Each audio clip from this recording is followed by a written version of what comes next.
going to be creating one of the primordial sounds that symbolizes the beginning and end of all things. To do this, we're going to make a mental connection with the intention to receive into ourselves all that is very useful for us, to allow to absorb whatever life brings us, digest whatever life brings us, and to assimilate that into our entire being, to take what is useful from it and to make it useful in our lives, to establish it, practice it, and integrate it into who we are. And then to let go of whatever is no longer useful, either from the past or even from the present or even from the future. Whatever we no longer need, we let go of, and whatever we don't need to be receiving, we actively let go of by practicing this exercise. We'll be becoming conscious of our heart space with the first sound, which will be ah, and then we will allow our awareness to drop down into the belly, the navel area, trying to keep that very relaxed with the sound aw. And as these two sounds connect, you'll be moving the sound wave with the softening of the lips to create what I call a harmonic frequency, and what has been shown to be one of the most powerful healing vibrations that we can actually create as human beings, and that we can in fact use that sound to invite, encourage and entrain all the cells of the body to actually resonate at that frequency. A harmonic frequency is quite a powerful vibration because it combines two notes and it creates a third interacting pitch, which is actually an octave higher from the foundation note of the sound that you're creating. So this harmonic frequency is happening as you move the sound ah into the sound aw. To close, settle the nervous system and really integrate the entire practice, we're going to be using a consonant sound, or m, and in this way we are actually bringing our awareness back into our full present being in our mind inner space. So I'd like you then to move your awareness back up into your head, if possible into your brain, and to be feeling the resonance of the sound that you'll be making, the M sound, moving it up slightly into the nasal cavity. This is a way for you to also be practicing the state of objectivity and neutrality, a way of bringing all things to the close and back to this witnessing state of being, where you're no longer in the masculine principle of directing the sound or intending something very specific to happen, or in the feminine principle of just receiving and being the receptor for the sound itself that you'll be practicing. In the last phase, in the last mind state, when you are creating the sound M, you have the chance to really be nothing, to be doing nothing in your way of witnessing. In the sound of M, you want to be practicing the state of non-doing. So in this process, we will be breathing through our belly, and we'll be creating as much as possible a relaxed muscle tone inside the belly. As we exhale the breath that we've inhaled, we will intend the sound ah with the awareness in the heart space. Then move the sound ah gently to the sound aw, moving the awareness into the belly, and then gently move the awareness into the mind, up into the nasal cavity, into the brain, and create the sound M or mm. And in order to do that, you'll create a kind of humming sound that will bring you to this objectivity and neutrality that you want to be practicing. Doing this exercise 3 times a week is ideal. If you could do it every day for 3 weeks, that would be very, very powerful for you. And it's a chance for you to really contemplate the alpha and the omega of life.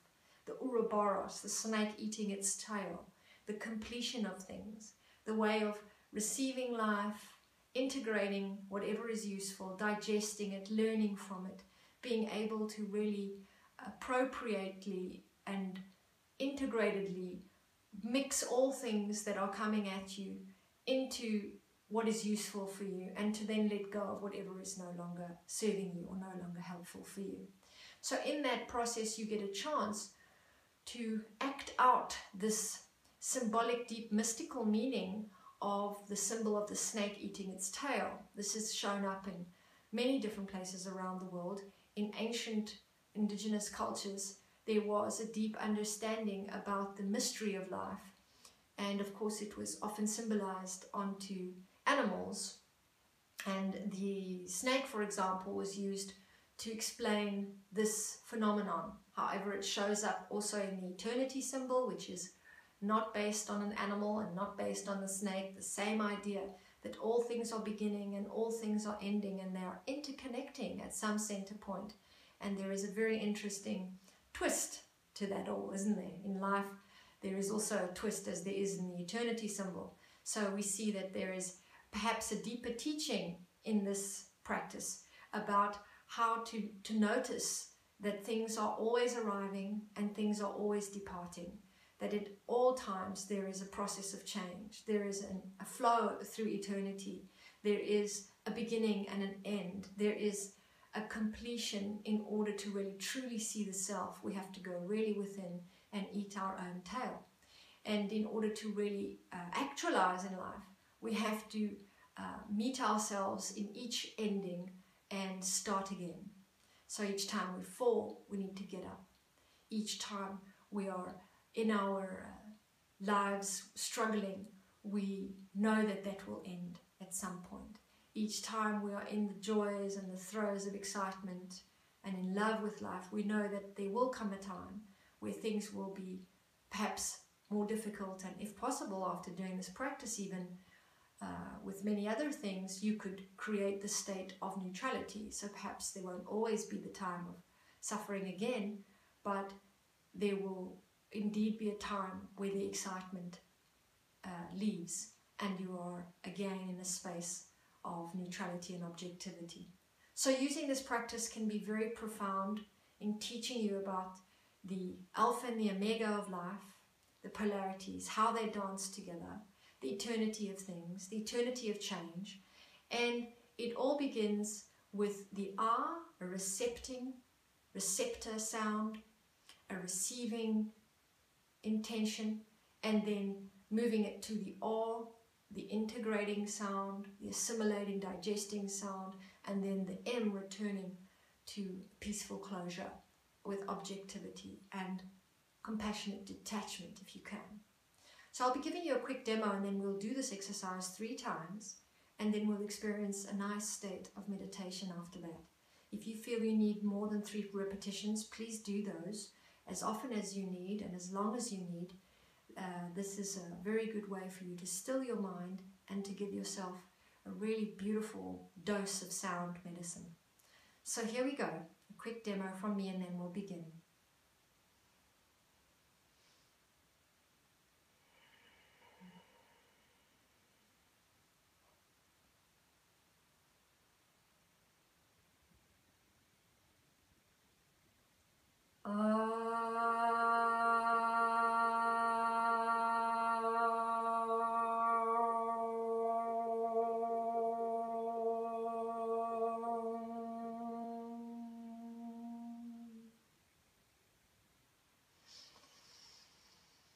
Breathing in to begin.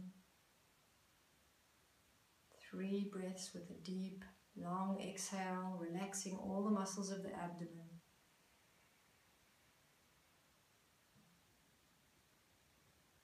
Another deep inhalation over 6 to 8 counts if possible, imagining your spine to be like an arrow shooting up into the sky.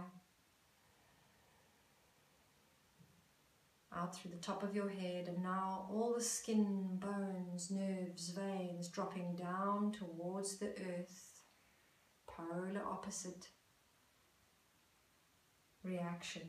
Whilst the spine moves up, the rest of the body grounds and connects with the earth, pushing your roots deep into the soil. Breathing in once again, arrow moving up.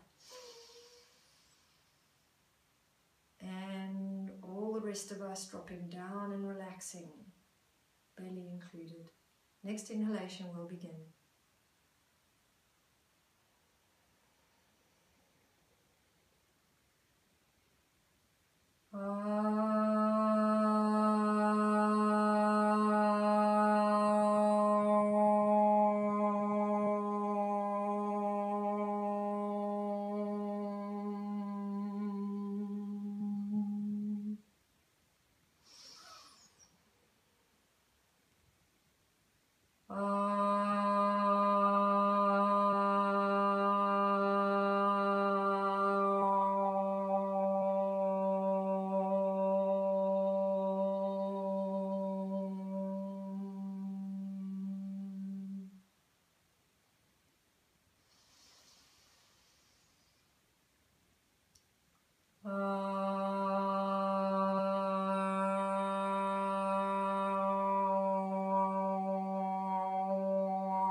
feeling the breath inside, gently letting it go, and staying here just for a few minutes.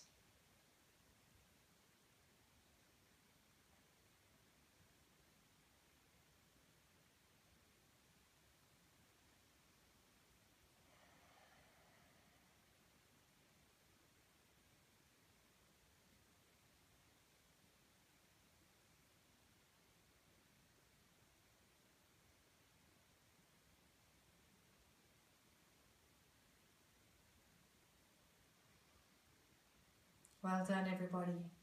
And I'd like to leave you with one of my favorite quote sayings from Vipassana meditation, which says that in all beginnings there is an end, as I've stated already for you now. But in fact, this too shall pass. Thank you so much for watching, and I'll catch you next time. Bye-bye.